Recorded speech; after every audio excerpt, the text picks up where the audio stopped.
Let's take a few moments to look at the signature page of the IEP. There are several purposes of this page. One is to document the transfer of rights, to document that the IEP team has considered the need for extended school year services, to document the least restrictive environment and the explanation of any removals from regular education classroom environments, to document that a copy of the IEP and the special education rights and any amended IEPs were given to parents, to document that all of the required IEP team members participated in the development of the IEP, and then to document any consideration of information that may be presented from those that were not attending the meeting. The first section is the transfer of rights, and beginning no later than the IEP that will be in effect when the student reaches 18 years of age, we want to give the date that the student was informed that the rights under the IEA will transfer to them when they turn 19. You can learn more about the transfer of rights by watching a quick video. The transfer of rights must begin to be addressed and documented beginning no later than the IEP that will be in effect when the student reaches 18 years of age. Until a student reaches the age of majority, their rights under the federal special education laws are held by their parents. In Alabama, the age of majority is 19.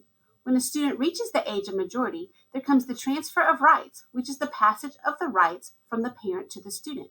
It is important that you understand the transfer of rights in Alabama to prepare yourself and the IEP for when the time comes. Record the date that the student was informed that the rights under the IDA will transfer to them at the age of 19. This section must be completed no later than the first IEP that will be in effect when the student reaches 18 years of age. The date that the student was informed that the rights will transfer to him at age 19 is the date that should be recorded in any subsequent IEPs. All notices then must be sent to both the parent and the student when they're age 19 or older, because the student has reached the age of majority. There are several frequently asked questions when talking about transfer of rights. One is, how should the transfer of rights at the age of majority be documented on the signature page of the IEP? And remember that beginning no later than the IEP that's going to be in effect when the student turns 18 years of age, the student should be informed that their rights will be transferring to them when they turn the age of majority, which is 19. We inform them when they're 18 that when they are 19, their rights are going to be transferring to them. We want to document the date that the student is informed of the rights being transferred. This initial date that the student is informed that their rights are being transferred to them, this will be used and carried over in subsequent IEPs. Another commonly asked question for our students with significant disabilities is, can a parent deny their child the process of transferring rights due to the student's low cognitive skills? So when a student with a disability reaches age 19, which is our age of majority in Alabama, the public agency should provide notices to both the student, the adult student, and the parent. And all of those rights accorded to the parent transfer to the student. And now under Alabama law, a student with a disability who has reached the age of 19, who's not been determined incompetent, but who has been determined not to have the ability to provide informed consent as far as their IEP goes, there's procedures which you can find on the Alabama Achieves website, which can help to appoint the parent of the child, or if the parent's not available, another appropriate individual to represent the educational interests of the student throughout their period of eligibility. The next area is extended school year services. On the signature page of the IEP, we are going to document that the IEP team has considered the need for extended school year services, yes or no. This yes or no box is not checking whether we are providing services, but only whether they are considered. You can learn more about extended school year services by watching a quick video. Extended school year is a service that can be provided in an IEP. According to the IDEA, the term ESY means special education and related services that are provided to a child with a disability beyond the normal school year of the public agency in accordance with the child's IEP at no cost to the parent and meet the standards of the state educational agency. The IEP team must consider extended school year services annually. Checking yes for extended school year services statement does not mean that services must be provided, but that services were considered. One criteria that may be considered by the child's IEP team is if significant regression caused by an interruption in educational services makes it unlikely that the child will regain critical skills even after appropriate recoupment period. The type, amount, and duration of services are an IEP team decision, and the decision must be based on data.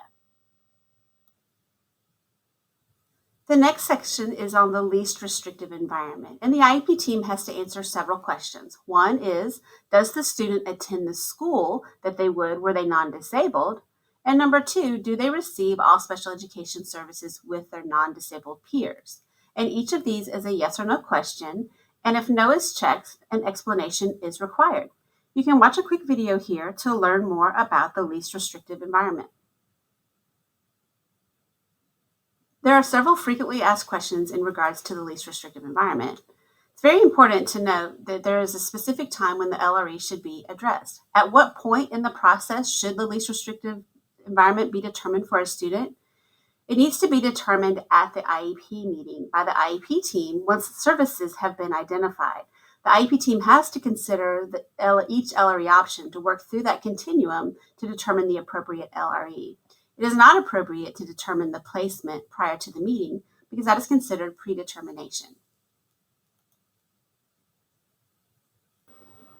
One of the most important decisions made by an IEP team is determining where the student with a disability should receive their special education and related services along the continuum. The LRE should be determined annually. The decision must be based on the student's individual needs. Schools must provide a continuum of placement options for teams to consider. Avoid predetermination, which occurs when members of the team decide a student's placement before the IEP meeting without the parent's participation or input. This constitutes a denial of FAPE because it significantly impedes parents' participation in the development of the IEP. Unless the IEP of a child requires some other arrangement, the child should attend the school he or she would if non-disabled. If an IEP team determines that the child should receive services in a location other than his or her neighborhood school, this decision must be justified based on the needs of the child. An example would be a child who needs specialized service that requires a small number of students be grouped together. It is important that children are not removed from the general education classroom just because of a need for modifications. Children with disabilities need to be educated alongside their general education peers to the greatest extent possible. Placement decisions must be determined individually based on each child's abilities, unique needs, and IEP, and not solely on factors such as category of disability, severity of disability, availability of special education-related services, the configuration of the service delivery system, availability of space, or administrative convenience. Schools are required to have a continuum of LRE placements. For placements, we must determine how supplementary aids and services can be implemented to help a child be successful in a lesser restrictive environment and as close as possible to the general education class. The appropriateness of the environment must be monitored and changes made to services or changes in placement to best meet the needs of the child. Data must always be utilized in LRE placement decisions. Here's a step-by-step method to consider services along the continuum and begin to explain why the student should be removed from the general education classroom. Number one, can they participate in the general education class without accommodations? If the answer to number one is no, then number two, can they participate in the general education classroom with accommodations? If the answer to number two is no, then a detailed explanation is needed to justify removing the student away from their non-disabled peers. This statement must be individualized for each student. That means not every student or group of students has the same explanation as to why they will not participate in general education settings for a portion of their day. The State Department of Education must ensure that LRE requirements are implemented appropriately by school districts, and this includes monitoring the justification for LRE decisions. LRE justification statements should be individualized. However, a few samples are provided to assist you in formulating these detailed explanations. Some possible reasons students may need to be removed from general education settings include behavior, such as aggressive or disruptive behaviors, social concerns, for example, when acquiring social skills or when services may impact social acceptance in general education settings. The environment could be due to a need for structure or reduced distractions, and in cases where students are earning high school credits and the skills and instruction are not part of the general education course. Next, we want to look at our LRE codes, and there are different LRE codes and considerations for our school-age students who are 5 or in kindergarten through 21 years of age, and those that are 3 to 5 or in preschool as long as they're not in kindergarten. So you want to select the years of age that's appropriate for your student, and then for each one of those, there are a set of least restrictive environment codes. When we look at our school-age children, we have codes here that correspond to the amount of the time that the student is spending inside the regular education environment. And we'll talk about how to calculate that in just a moment.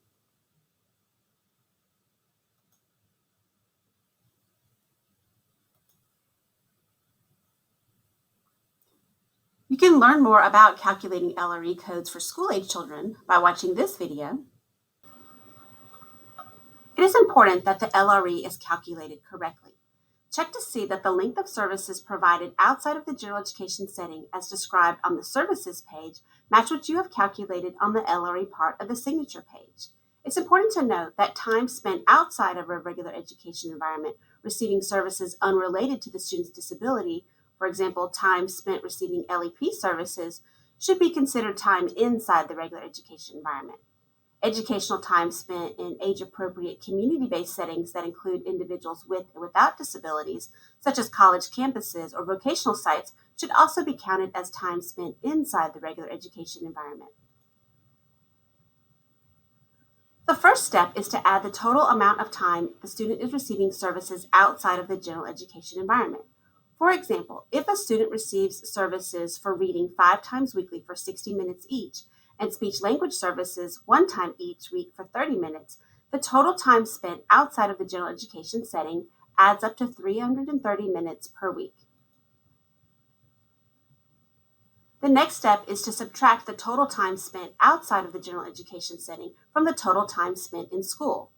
Total time is based on the frequency of services, usually calculated by minutes. So if the average school day is 7 hours, that is equivalent to 420 minutes of school per day, 2,100 minutes of school in a week, and 7,080 minutes of school per month on average. For our example, our student receives services weekly.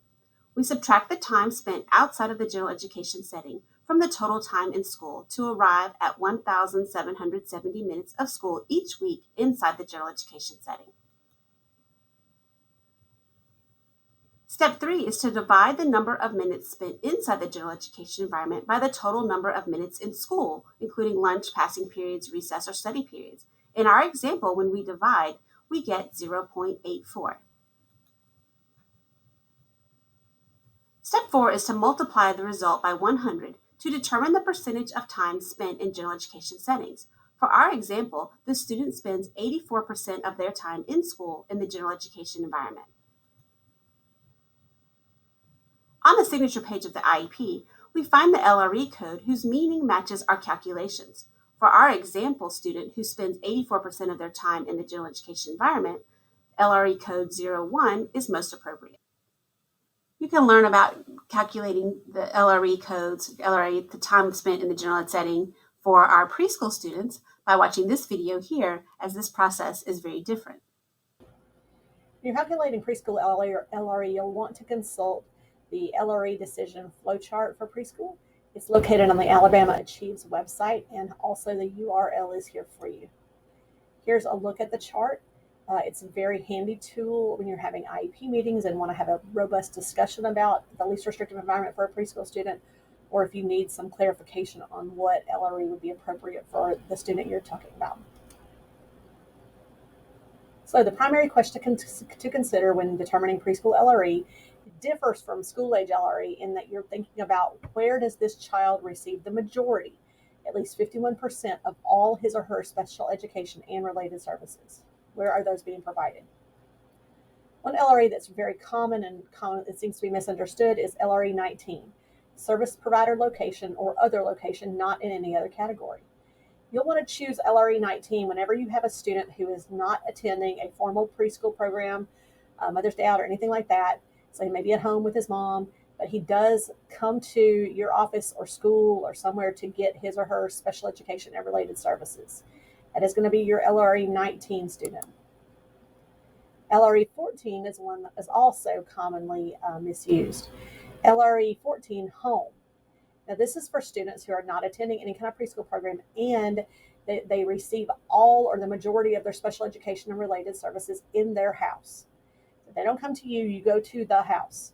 Often these students will be students who are medically fragile. We encourage LEAs to reserve this code for students like that, or if there's other extenuating circumstances where they have to be provided those services in their home. So when you're working through the flow chart, the first question you'll ask as a team is this child enrolled in a regular early childhood program? Yes or no? And regular early childhood program is defined as any environment that has at least 50% typically developing peers. That can be a preschool, a private school, daycare, a child development program, Mother's Day Out, first class pre-K, Head Start, anything like that, or an LEA funded class. All of those include the majority of typically developing peers. So if the child does attend a regular early childhood program of some type, the next question you want to ask is it at least 10 hours a week that the child attends, or is it less than 10 hours a week? That will take you down two different sides of the chart. If you determine that the child does attend a regular early childhood program, and then you determine the time that that child attends per week, the next question is, where does this child receive the majority? Again, 51% of his or her special education and related services. Is it in that early childhood program, so with the typical peers in the classroom, on the playground, everywhere that the other children are? Or is it in some other location, a resource room, an empty classroom, or somewhere where the other children are not? We're kind of going to work through an example of how to calculate preschool LRE for a kind of a complicated child. Your first step is to calculate service minutes per week. So in this example, the child receives special instruction 3 times a week for 30 minutes, so 90 minutes a week. The child also receives speech language therapy 2 times a week for 45 minutes per session, so 90 minutes a week. And physical therapy, this child receives once a month for 30 minutes. So if you extrapolate that down, 7 times 30 divided by 4 is 7, so about 7 minutes a week. So 90, 90, and 7 gives you 187 total minutes of special education and related services per week. Your next step is going to be to determine where each of these services is provided. So in our example, the special ed services are provided in that regular early childhood classroom. Speech language therapy is provided in an empty classroom next door, so a resource room. And the PT is provided on the playground when all of the other students were outside also. So again, that's another inclusive setting. So now you're going to determine where the majority of the services are provided. So we determined special ed is 90 minutes in the classroom, speech is 90 minutes in a resource room, and PT is 7 minutes on the playground. So typical peers have access, the child has access to typical peers, 90 plus 7, so 97 minutes. The child has access to services in a resource setting for 90 minutes. So are the majority of the services with typical peers? Yes, they are. So that means this child's LRE will be a 20 or a 22, depending on whether he or she attends less than or more than 10 hours per week to the program. So that is in a nutshell how you determine preschool LRE. Again, rely on your chart if you have any questions. Thank you.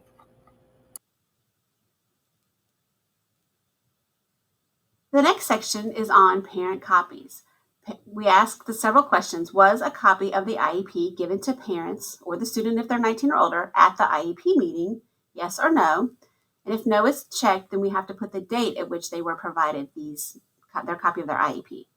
We also ask, was a copy of the special education rights given to the parent or student if they're 19 or older at the IEP meeting? Again, we can check yes or no. If we check no, it was not done at the time of the meeting, but at another time, we put the date that was there. And then we also want to put the date of copies of any amendments moving forward. On the signature page, it's important to document that parents were provided copies of the special education rights annually, a copy of the IEP, and a copy of the IEP after each amendment. The first question is, was a copy of the IEP given to the parent and a student if they're age 19 or older at the IEP meeting? If the answer is yes, just check the box. But if the answer is no, you must enter the date that the copy of the IEP was sent to the parent.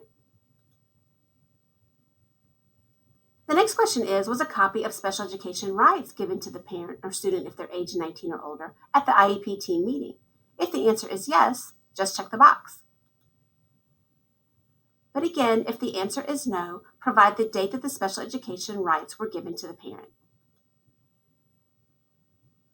Parents are not always able to attend meetings, but we must always provide them a copy of the current IEP and special education rights. If a parent does not attend the meeting, they should be provided a copy at a later date. Sometimes, in preparing draft copies of the signature page, teachers check that the parent received copies at the meeting, only to find out later that the parent actually did not attend as expected. For this reason, it's a good idea to wait until the meeting to answer these quick questions and be sure that our documentation accurately reflects when parents were provided copies. The following people participated in the meeting in the development of the IEP, and there's a specific list of people that are required to attend.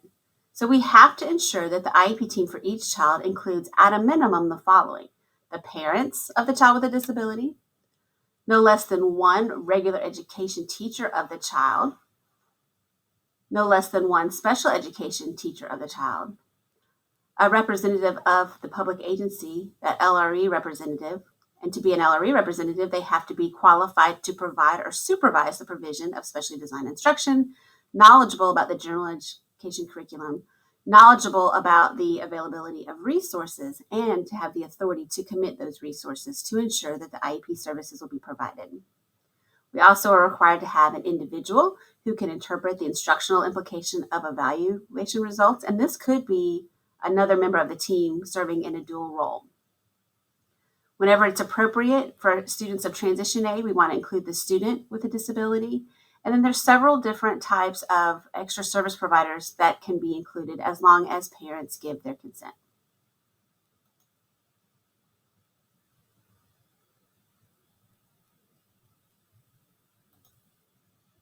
But what do we do if a parent is unable to attend the meeting, or if they participate in the meeting by phone?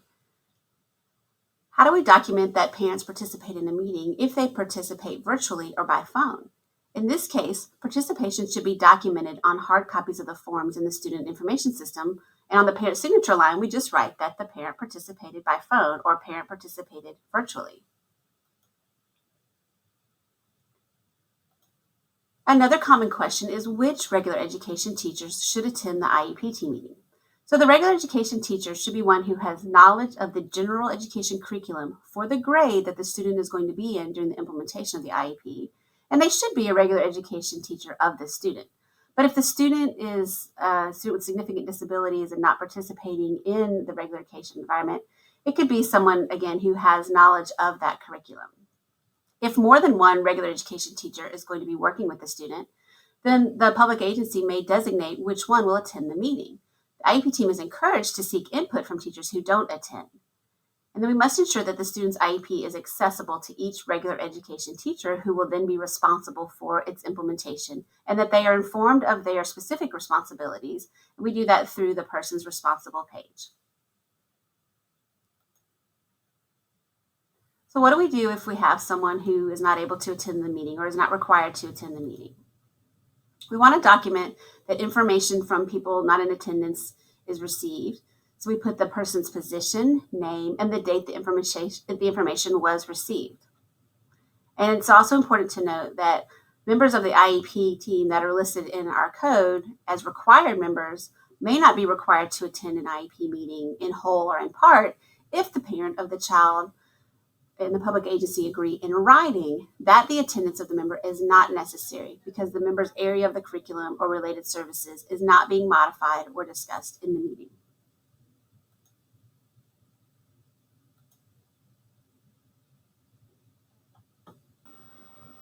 The annual review due date is calculated based on the signature date of the IEP. The IEP must be reviewed by the annual review date, which is the signature date of the original IEP plus 1 year. Amending the IEP does not change the annual review by date, so be sure to check the annual review by date in PowerSchool for amended IEPs to avoid one needlessly expiring. Conducting an annual review is one of the meeting purposes of the notice and invitation to a meeting. When the IEP is reviewed, the IEP team may write a new IEP in addition to the annual review of the current IEP. Or, in some cases, the writing of a new IEP can be delayed for a reasonable period as long as the IEP has not expired.